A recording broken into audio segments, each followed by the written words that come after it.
Plains, Georgia.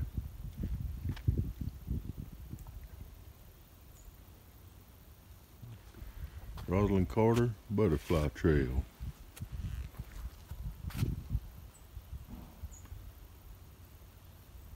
There are restrooms and a soda machine here. Kiosk here at the center, telling you what's going on.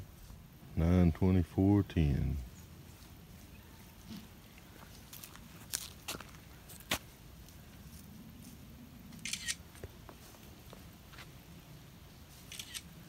That cat's after that squirrel. Cats like me. It's like a little area over there for doing seminars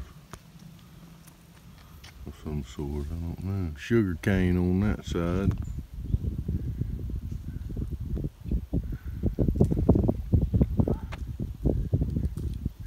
Tracy been wanting to pick cotton all day.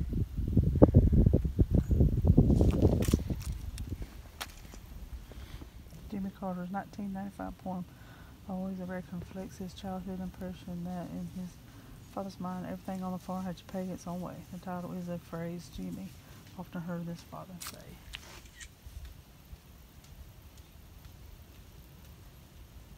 Look, he's scratching his back with his horns. You see that? Mm-hmm.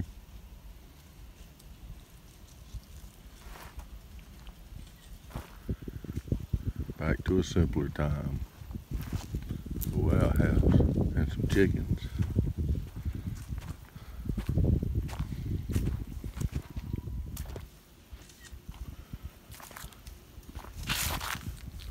Push the button. Hello, I'm Jimmy Carter. Welcome to the house and the farm where I spent my youth. Here we had long working days during those Depression years. We would wake up each morning when the bell would ring about 4 o'clock sun time, which was long before sunrise. We didn't have any electricity, and we didn't have running water in our house. It was quite a change for us when electricity came. My daddy believed in everyone on the farm doing their share. Money on Trees tells you about the pecan business to Jimmy Carter's mother. Got water in it. See the bee houses over there.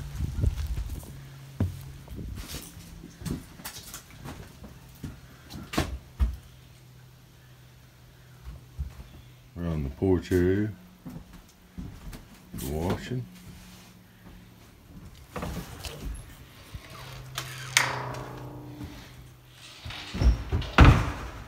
Uncle Chester used to live in a house like this.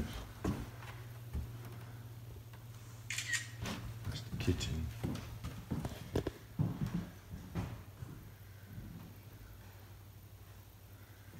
That old stove.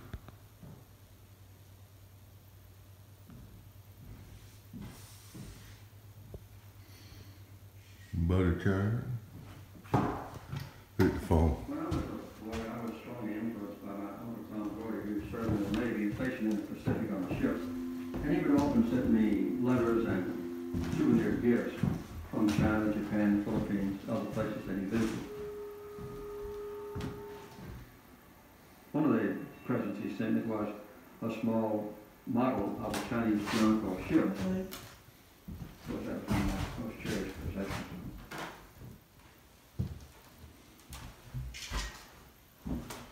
We could go fishing with that.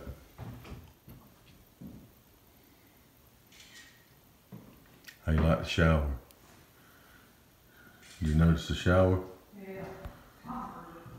No, come here.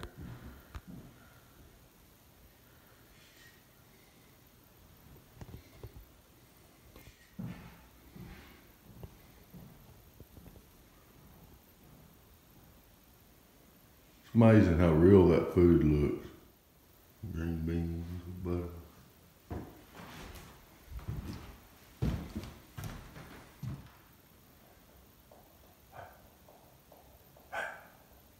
So this was his mom and daddy's bedroom.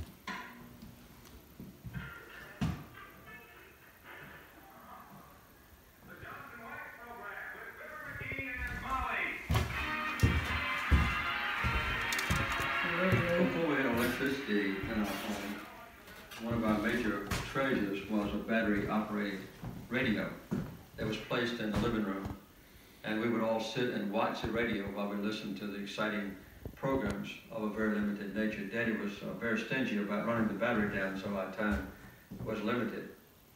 Most of our listening was in the evening, and of course sometimes on the weekends as well when we were not working.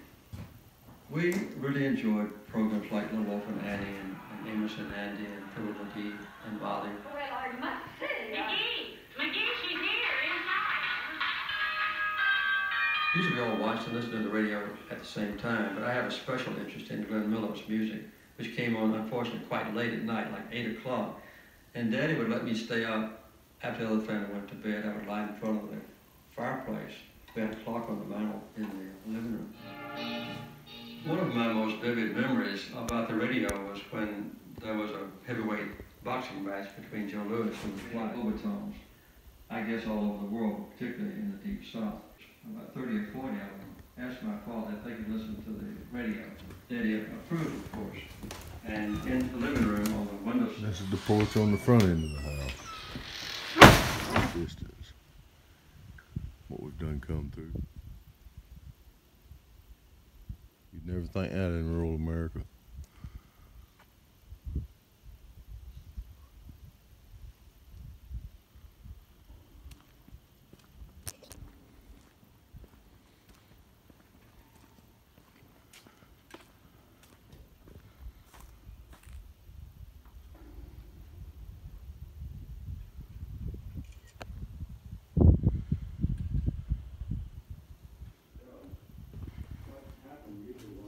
Payday, or sometimes even at the end of the season when the crops were harvested.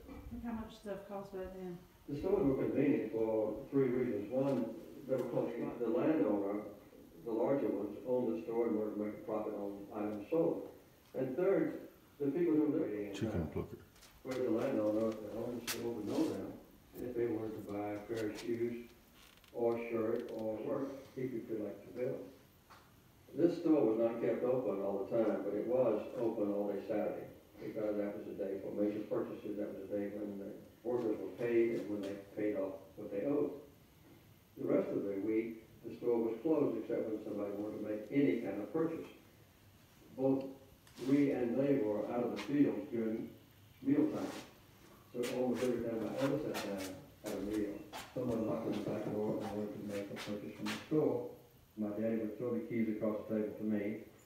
I would get up and miss part of the meal, walk out to the store, unlock it, sell 5 cents worth of chewing tobacco or a bottle of castor oil or 2 pounds of sugar, make a ticket showing that the person had bought something on credit, lock the store back up, and go back to our meal. I hardly ever remember going through an entire meal. Purchased from a catalog in 1935 for about $100.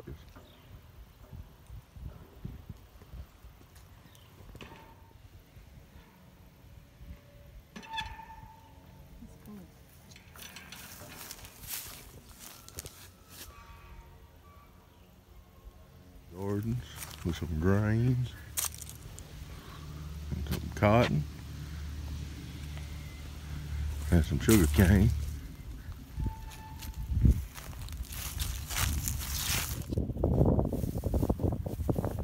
It's a blacksmith shop where they produced the tools that were used on the farm.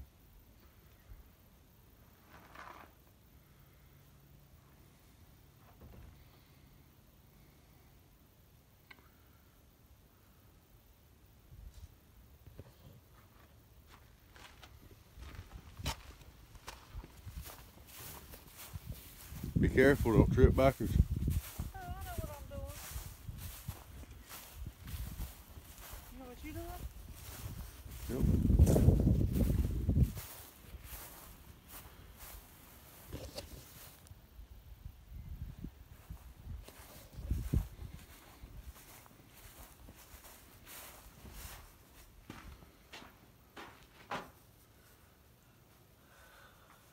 That's where they fed the animals, milking barn. Wagon wheel.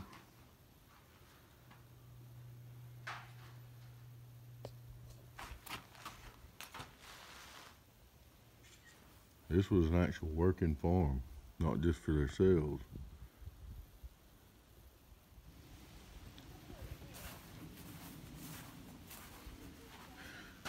Pump shed.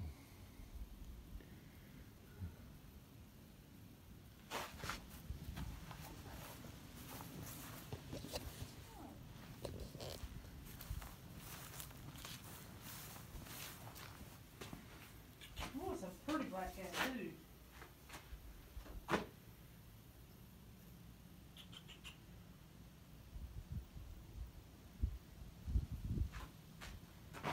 Harness shed.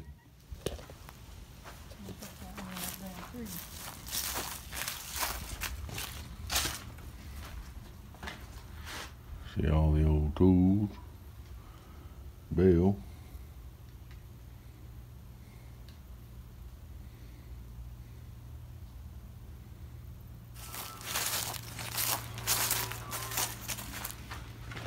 The barn was the center of our attention on the farm because all of our work was focused there. It was a very exciting place, as a matter of fact. Corn cellar. Drop every corn in there. Caught the mules and horses early in the morning, took them to the field, hooked to wagons and plows. That's where we brought them back at night for feed and for watering. We also had a good time around the barn. For instance, when Daddy threshed oats and wheat, we had the thresher machine just behind the barn, and we would have a big pile of loose hay. Everybody started walk the barn, leap out of the window, and land on the soft pile of hay.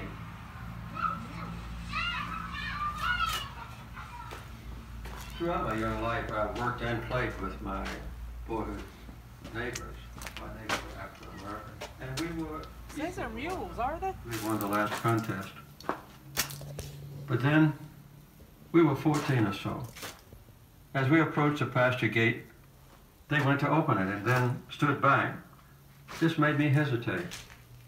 Sure, it must have been a joke. A tripwire, maybe, they had planned. I reckon they had to obey their parents' prompting or command. We only saw it vaguely then, but we were transformed at that place. A silent line was drawn. Sugar cane grinder. The neighbor and man in charge of the barn and mules house. Nearest neighbor to the Carter family. Let's go check it out.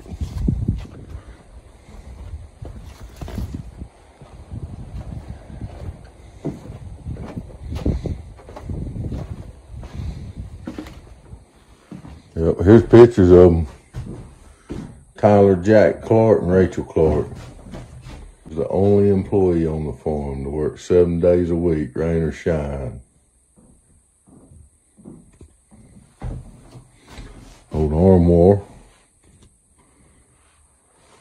Something else you'll notice about these old houses is there's no closets. Check out the kitchen. My mother and father, there were a few people that shaped my life. Two of them were Jack and Rachel Clark who lived in this house. When my mother and father would go off on vacation, I would stay with Jack and Rachel.